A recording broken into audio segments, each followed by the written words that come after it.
everybody, and welcome to Banished. This is probably one of my favorite games that's come out recently. And this will be my first time playing it on a computer that won't lag really bad when you actually have a lot of villagers, so I'm really excited. We can hopefully get a really big village started. So let's start a new game. What shall we call the town? Now this is just a village builder, and you are limited based on the size of the map, and in some ways resources if you let it get that far, but I never have been able to because up until recently I didn't have a computer that could play the game very well. So let's call this town...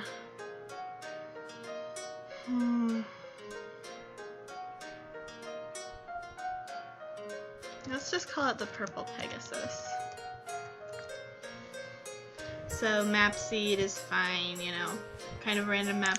I prefer valleys over mountains, it's just easier. Let's get a large map this time. Climate, you know, you can choose what climate you want. Disasters on or off. I think disasters make the game a little bit more realistic and a little bit more fun because it actually makes you go back and rebuild parts of town occasionally. Starting conditions medium, so we'll start with 5 families, clothing, food, firewood, tools, and construction materials. You can start on easy, which will even give you, I think, livestock to start with, but we're not going to do that, and we're not going to go on hard, which is pretty much where you get absolutely nothing to start, and it's very difficult to keep anyone alive for very long. So I'm not in the mood for that much of a challenge today, so let's just start on medium. This game is really pretty too, like I think it's a really beautiful game. And you get to play and you get to build your town and it's really fun. Suppressing goblins, that's interesting down here. I've never seen a goblin in this game. That's not something I've seen. So, okay, so here are all of our people. Let's just pause the game for a second. They're all homeless, as you can see by the little house over their head. So we need to build them homes, but first let's get some information up here. So this will tell us what season we're in and how much supplies we have, the overall health of citizens, the overall happiness of citizens, and how many adults, students, and children we have, as well as any notifications here. So we have 19 people without homes right now. That's not good.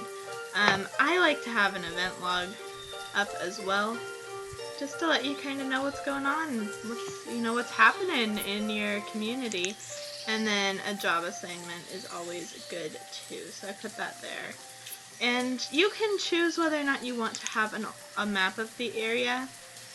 I usually like to have it, so I'm going to put it here right next to my webcam. You can see that this map is very big, like this is the area we're looking at. So we'll have a lot of expansion available to us. But for right now, it's best to just start in the area you're kind of dropped in. We have a lot of natural resources around here. We have trees, rocks, and over here we have some iron even. So this is a pretty good place to kind of get put. And the story behind this game is you've been exiled from your, from wherever you came from. You know, that can be wherever you'd like it to be, but you've been exiled from there, so they don't want you back. Don't come back. I'm gonna start with building some houses. And I like having kind of a town square type thing, and I know we started with 5 families, so we need at least 5 houses. I'll just have them build 6. And houses are really important in this game. You have to keep building more, or your population's just going to crash after a while. Because if 2 young people don't have a way of moving into a home together, then they'll never, get married, they'll never have kids of their own, and as their parents die off, it gets bad. You don't want that. So we're gonna start building with houses. We have roads, tunnels, and bridges here. Right now, roads aren't too much of a big issue because we're just in this tiny little area. Eventually, we'll probably build some. So here we have trading posts, marketplace, stockpile, and storage barn. Here's a stockpile and a storage barn already. Go away, house. This is a stockpile.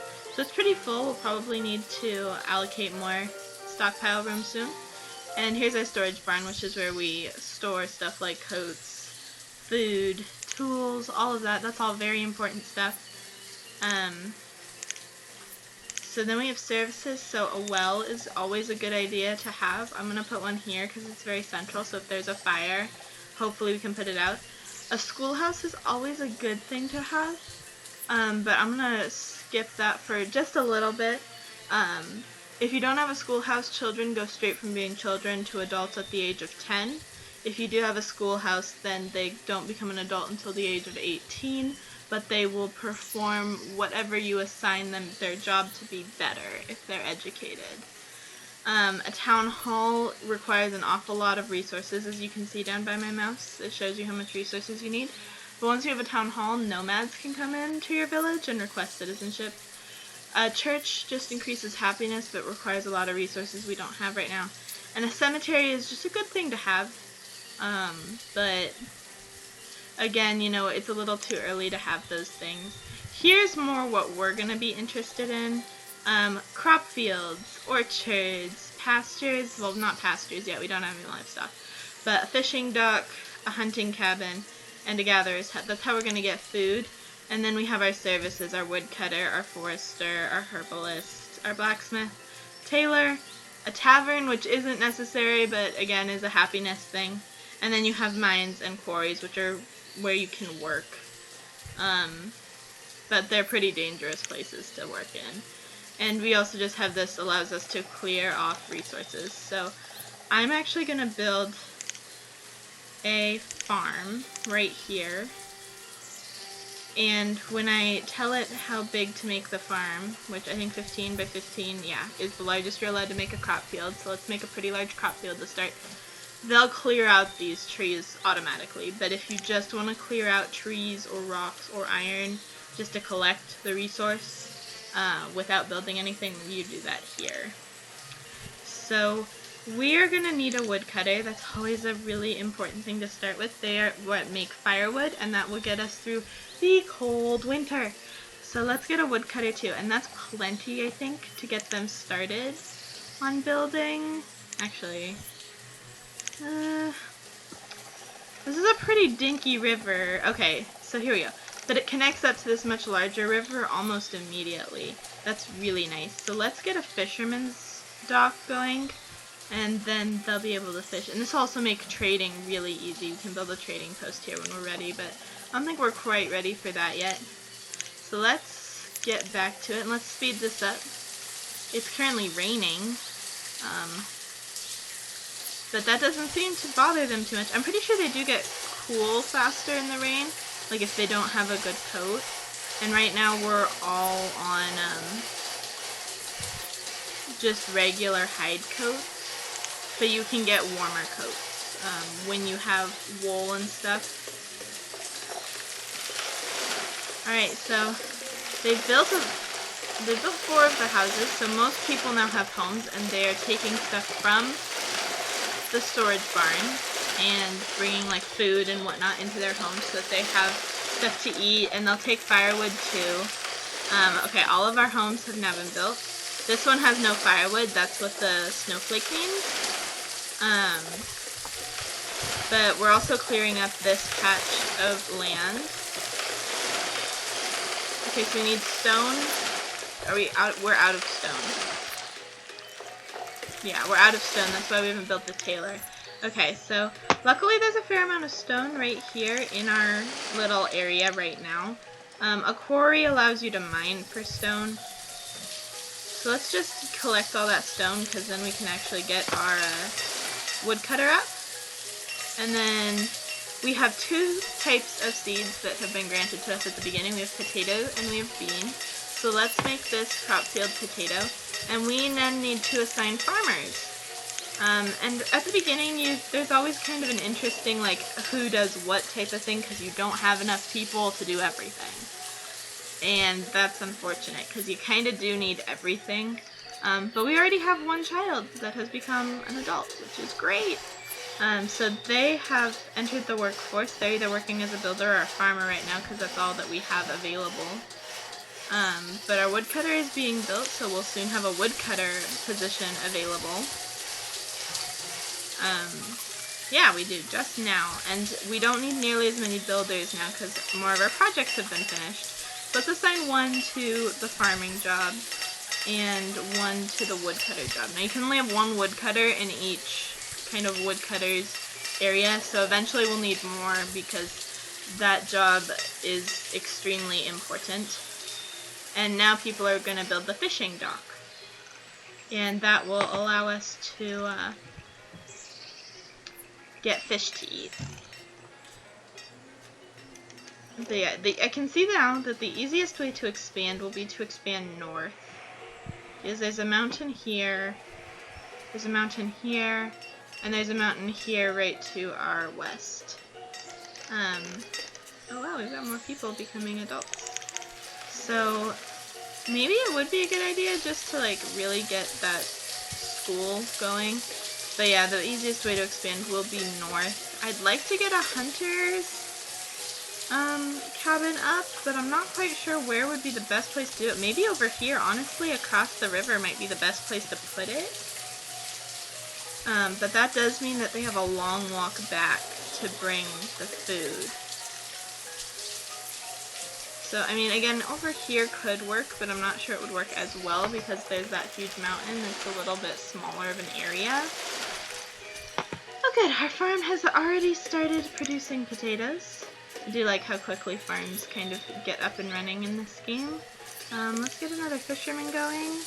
And let's build that school, I think. I think we need a school. Oh, the mountain's kind of in the way there. Let's put the school here, so that way all the students will have a really easy walk to school in the morning. And the reserve of logs as well. Somehow it always is. Okay.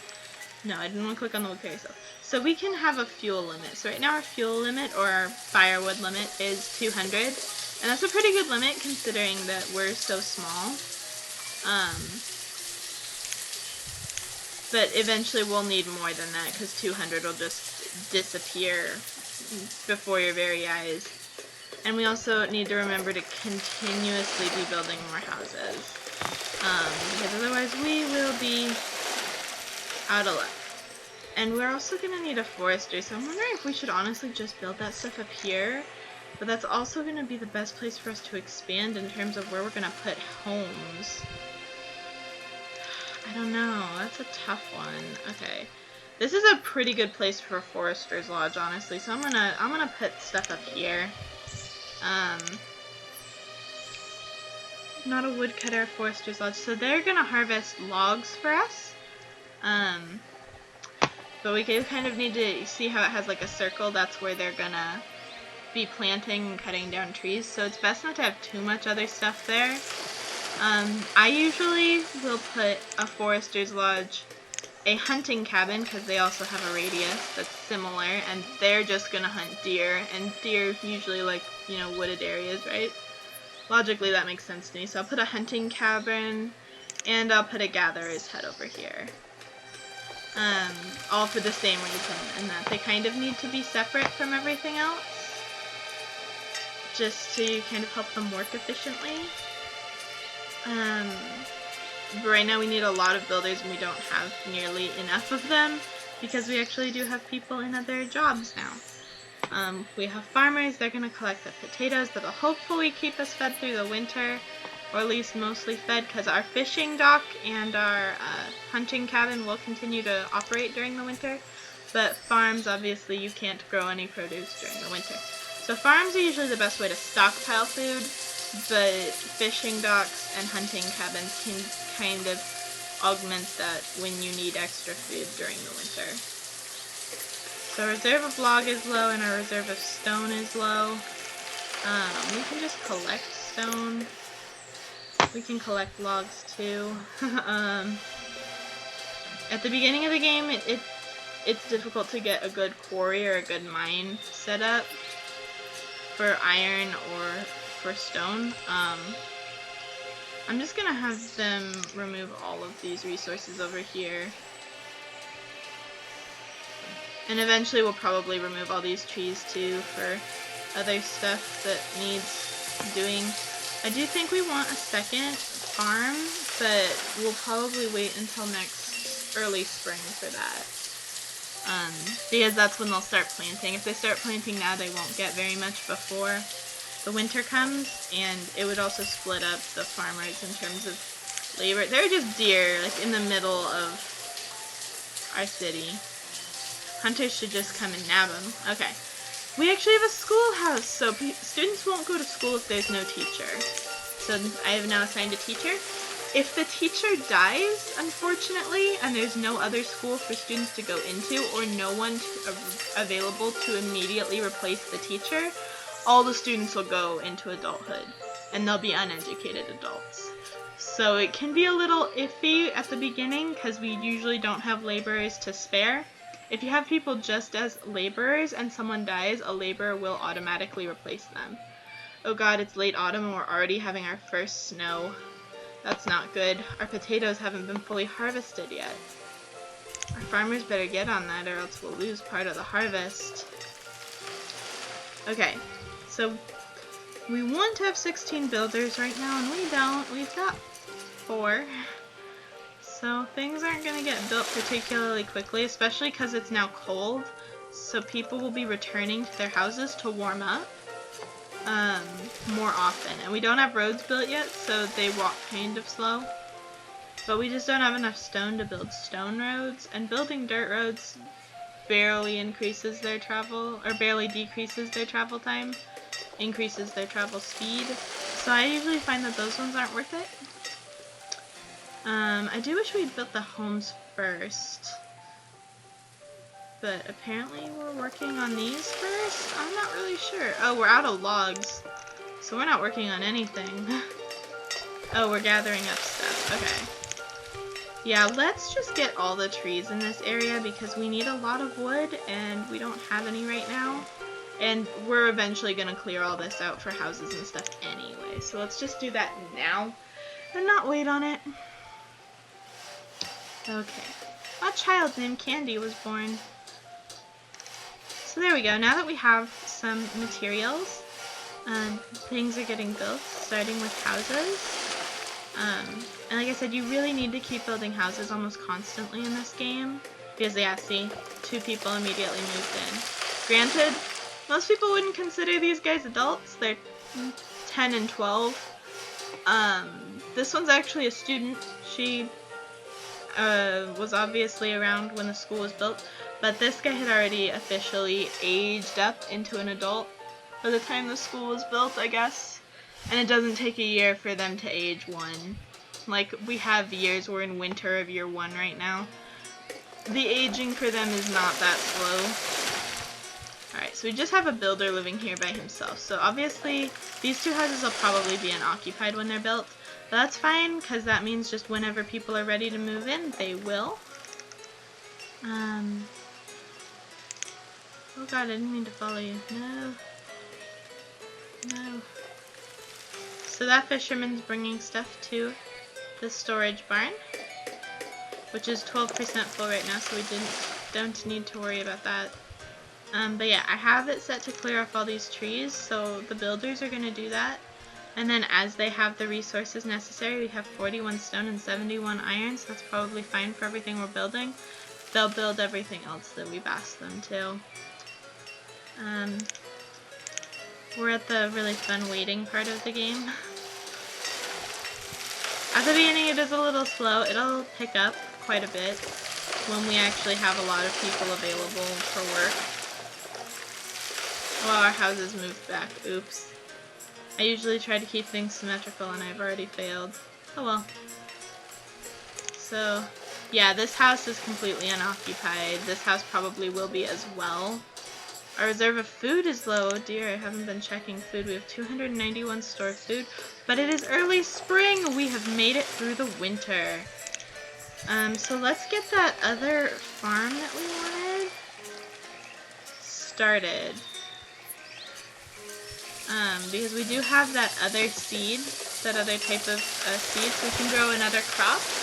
And your people are just happier when there are more different types of food to eat. You know, you don't want to eat the same meal every single day. No one does. So if we can grow different types of food, that's great. And there are tons of seeds that you can get. I think there's, oh, not tons. I mean, I'm pretty sure there are 16 different types of crops and maybe 10 types of orchards you can get. And if you want those, you have to trade from other people through a trading post, which we will build eventually. I should have had this farm ready in early spring rather than building it in early spring. That wasn't that smart of a move. Let's get back my event log. But people are busy. We're actually having, yeah, the forester's built. The hunting cabin will soon be built as well, which is good and bad because we don't have people to work in them. We'll put one forester and we'll have one hunter once this is built. It'll be right here. So I'm honestly just going to put someone in there. So it's not telling me someone's unemployed because he's a hunter, but there's no hunting cabin. But the hunting cabin's about to be finished, so he'll soon be employed. He or she will soon be employed. No problem. And see, people have now moved into these houses. That's great. So I think all of our houses have someone living in them. Oh, nope, this one's empty. And you can see the children in there with their parents. Like, here's 2 parents and their 2 children. The children, well, one of them is too young. Actually, these are both too young. Yeah, okay, that's right. You become a student at 10 if there's a school. If there isn't a school, then you just become an adult at 10. And you stay a student until you're 18, I believe. Oh, darn. I keep clicking out of these things, and I don't mean to. Okay. So more houses will probably soon be necessary, but maybe not immediately. Once you have, like, a town hall, you can see how many families you have versus how many houses, and that's really helpful because you know if you're, like, way behind or if you're doing okay. But yeah, so our school can house up to 20 students, and we currently have 1. We have 10 children, and we have 14 adults. So that's a pretty good number. I mean, we're just getting started, so you can, I like how you can see, like, what each individual person's doing. You can even, no, I didn't mean to, you can, like, see where people, like, go. So the person living in this house is a farmer, or a builder maybe, because they're going to a farm that hasn't been built yet. So you can see where they go to work. So the people here, they go to the fishing dock. These people work at this farm. This house has the woodcutter and probably a builder, because they're going to an unfinished farm. It's not, like, an important part of the game, but I think it's a really, like, kind of fun part of the game. Just because then you can see, like, how far are people really traveling? Should maybe I have homes closer to some workplaces? Like, right now the farthest people will be traveling is out here. We don't have a gatherer. So let's get a gatherer. I'm wondering, at the beginning it is just useful to have a lot of adults. Maybe I should shut down the school for a little bit. And I honestly think I'm going to do that. I'm going to shut down the school, because that just made all of the students become adults, and I really just need them in the workforce right now. As much as I want to educate everybody, you know, we're still too new, we're still just getting started, so we need more adults, more people working, and as it becomes less of a problem to have fewer people, or at least not have people enter the workforce as quickly, we'll reopen the school. And again, we have a need for a lot of builders because I asked them to do a lot of things. So it's now early winter. The farm that I hope to have in early spring is finally getting built.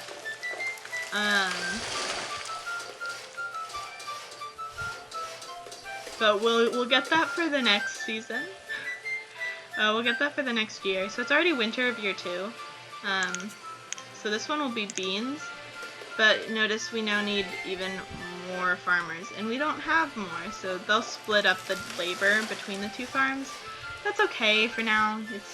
you know, it'll play out well, but farms are a huge, like, you need a lot of people working on farms, but at the same time, they're also the most efficient way to get food. Like, you can see here, last season we got 400 venison and 12 leather from this hunting cabin. Leather can be used to make more coats, which we'll need soon, so we'll need a tailor.